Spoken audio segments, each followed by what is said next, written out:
invite our valedictorian and Vice President, Giannina Gaspiro-Beckstrom, to join me for the student address.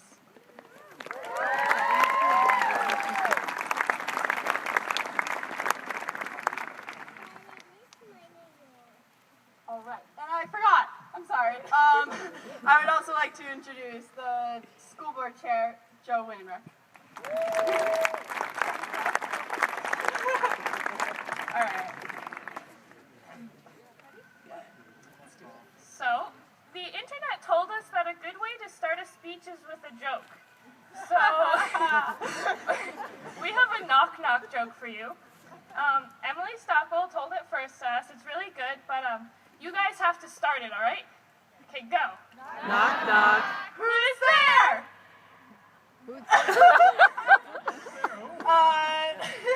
That was a demonstration. You see, you guys had absolutely no idea what to say, and neither do we. For some reason, you guys chose us to speak here, and we've been trying to figure out why. We think that it's probably because you think that we live at school and that we never go home, which to a certain extent is true. Between student council, school board meetings, varsity sports, music and drama activities, and leadership roles after school, we do spend a lot of extra time here. And let's be honest, who wouldn't want to spend his or her free time surrounded by the hospital green concrete walls of Leland and Gray? Collectively, G and I have spent about 4,000 hours here in just this past school year. Yes, we did all the calculations. Multiply that by 6 years, and we have 24,000 hours clocked here at Leland and Gray. They say it takes 10,000 hours for someone to become an expert at something, so, ladies and gentlemen, you are looking at two self-certified Leland and Gray experts. Maybe that's why they chose us. So take it from the experts. Leland and Gray is certainly not a place for cliches. So hopefully you weren't hoping for a typical high school graduation speech. But just in case, for some reason, you were really excited for that, we'll indulge you for 30 seconds. It's been a great ride. Be the change you wish to see in the world. I'll never forget the first day I walked in through the Leland and Gray A-level doors. This is not the end, but the beginning. Education is not a destination, but a journey. Don't be afraid of failure. Believe in yourselves. All right, that's enough. We'd rather tell you guys about how unique Leland and Gray is. Let us explain. Okay, well, first of all, our building is an octagon. Honestly, how many other octagonal buildings have you been in? It looks like a gray stop sign on Google Maps. And how many schools can say they have a teacher who doubles as a wild beast? Shout out to Mr. Weber, aka the Wild Wee Bear. On that same note, we have the legendary Tolosaurus Rex. Class of 2015, doesn't it all make sense now? The reason he was so excessively enthusiastic about plate tectonics in 7th grade social studies was because he was there when it was still Pangea. Just kidding, Mr. Toll's not that old. Other prehistoric beasts that roam our hallways include the Dr. Dinosaur, the Velocilandenberger, and Patty from The Office. We love you, Patty.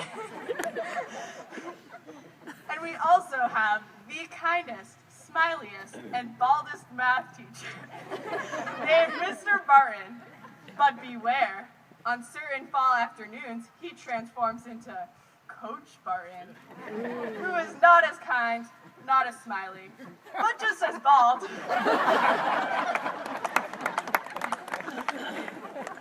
Class of 2015.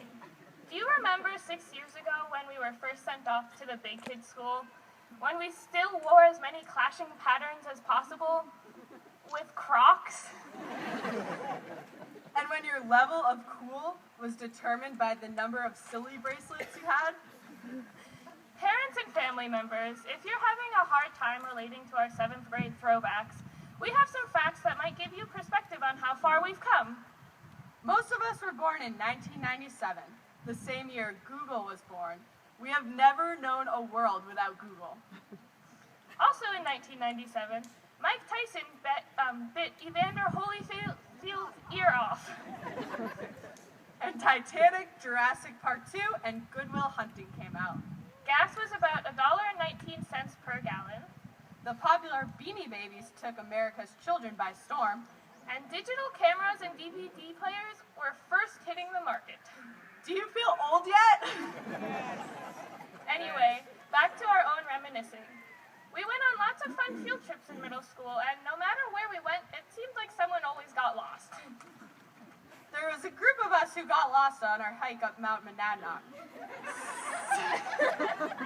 Somehow a few of us ended up scaling a rock on this ridiculously hard trail. It's a long story, but... And we also went to Lost River Gorge in Woodstock, Vermont, and just by nature of the name, we all got lost that day. Now, we can't talk about high school without ranting. I mean, talking about Spirit Week. The class of 2015 did exceptionally well in Spirit Week. The whole float presentation aspect of it was reintroduced our sophomore year, and I'm sorry, but we killed it. To represent the 80s, we acted out a Pac-Man game and had Austin dress up and dance as MJ.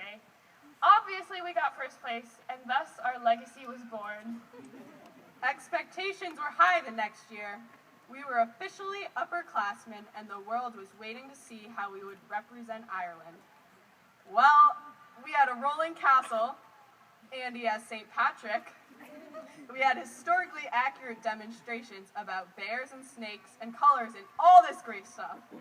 And to top it off, we had Jesse sing a U2 song in full Bono getup. After we performed, we were like, we got this in the bag. Then, bam, disaster strikes. The class of 2019, aka the 7th graders, they come out and they dance around a lot and they bribe the judges with Russian candy, thereby tricking them into giving them first place. We were appalled. We had been robbed of our first place title by 7th graders. After a full year of brooding about this, we were ready to bring out the big guns. This year, Spirit Week theme was cities around the U.S., and we had New York City. We were like, so class of 2019, you want to use bribery? Fine, we'll play that game. So, we brought the judges actual hot dogs in a homemade hot dog cart. We threw candy at the audience and handed out cookies. We had confetti and Angelina Jolie and Chinese tourists and ice skaters and bodybuilders and everything else you could ever find in New York City.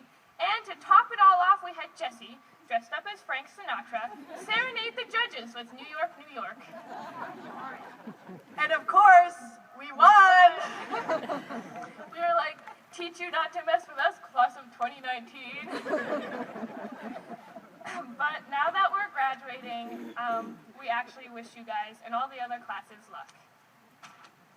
So, when we got to this part in our speech, when we were just writing it, our advice from Owen McDonald was, just wing it. But don't worry, we still have a script. However, his idea actually is applicable to some of our high school experiences. We really had no idea what we were doing. But it was great. At least we didn't get lost.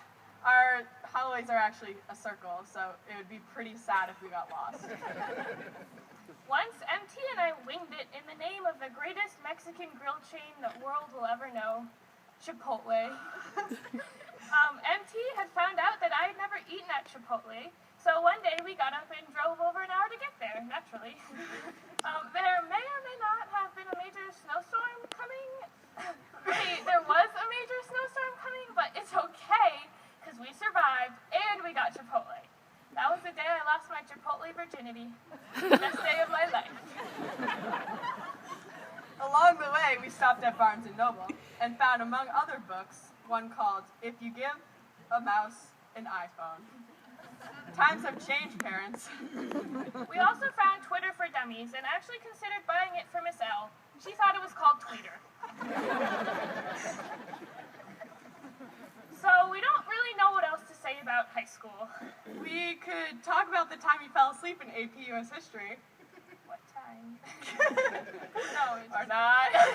Or we could talk about the countless times Your impossibly loud laugh in fourth block economics penetrated our fourth block calculus right next door. Seriously, this girl has the loudest laugh since Sally Densmore. Now, as our speech comes to a close, we're going to get a little bit more cliche. You've been warned. Since we're graduating and all, we suppose we kind of have to leave you all with some food for thought. So here's a quote. The unfortunate yet truly exciting thing about your life is that there is no core curriculum. The entire place is an elective. John Stewart said that, but we'd like to elaborate. Life is much, much, much more than school. Sometimes that was hard for us to see, but now that adulthood and bills and taxes are upon us, we're starting to get it. So don't let the idea of a core curriculum tie you down. Instead, I dare you to dream as big and work as hard as our future astronaut, Janina Gaspiro-Bextra. And I dare you to laugh as loudly and as often as Emily Tebow. Thank you for your time, and congratulations to the Leland and Gray class of 2015. We are extremely proud of you guys.